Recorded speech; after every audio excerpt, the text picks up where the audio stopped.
মানুষের রাজনৈতিক ও অর্থনৈতিক অধিকার নিশ্চিত করবে বিএনপি। রংপুরে তারেক রহমান, বগুড়ার নেতাকর্মীদের সঙ্গে মতবিনিময়। দুপুরে যোগ দেবেন সিরাজগঞ্জের জনসভায়। একটি দল আছে, সেই দল বিএনপি সম্পর্কে মিথ্যে কথা বলে যাচ্ছে কয়েকদিন ধরে। তাদের দুজন সদস্য 2001 থেকে 6 পর্যন্ত আমাদের সাথে সরকারে ছিল। তাদের মানুষগুলা ভালো আর আমাদের মানুষগুলা খারাপ। ভোটে জিতলে সবাইকে নিয়ে মানবিক দেশ গড়বে জামাত সহ 11 দল। কুমিল্লায় নির্বাচনী জনসভায় ডাক্তার শফিকুর, দুর্নীতিবাজ ও চাঁদাবাজদের রুখে দেওয়ার প্রত্যয়।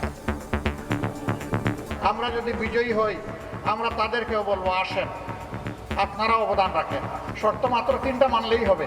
নিজেকে অপরাধ করবেন না, ব্যাংক ডাকাতি, শেয়ার মার্কেট লুট করবেন না, এবং কোনো দুর্নীতিবাজকে নিজের বগলের তলে আশ্রয় দেবেন না। দেখছিলেন প্রধান শিরোনাম। দুপুরের সময়ের সঙ্গে আছে আমি রোজা চৌধুরী। এবার অন্যান্য শীর্ষ সংবাদ। ছুটির দিনের রাজধানী সহ সারা দেশে জমজমাট নির্বাচনী প্রচারণা। মানুষের মন জয়ে প্রতিশ্রুতির ফুলঝুরি প্রার্থীদের। পরিকল্পনার বাস্তবায়ন চান ভোটার।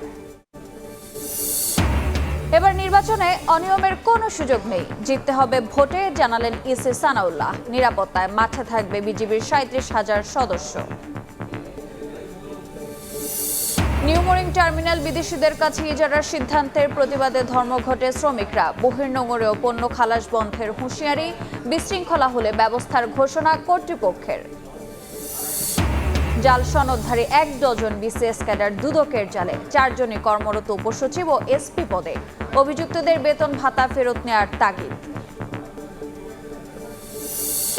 এবং 2 অটোভ্যানে ধাক্কা দিয়ে খাদে বেপরোয়া ড্রাম ট্রাক। নওগাঁর মহাদেবপুরে প্রাণ গেল ক্ষুদ্র নৃগোষ্ঠীর 5 কৃষকের। আহত 1 ট্রাক চালক পলাতক।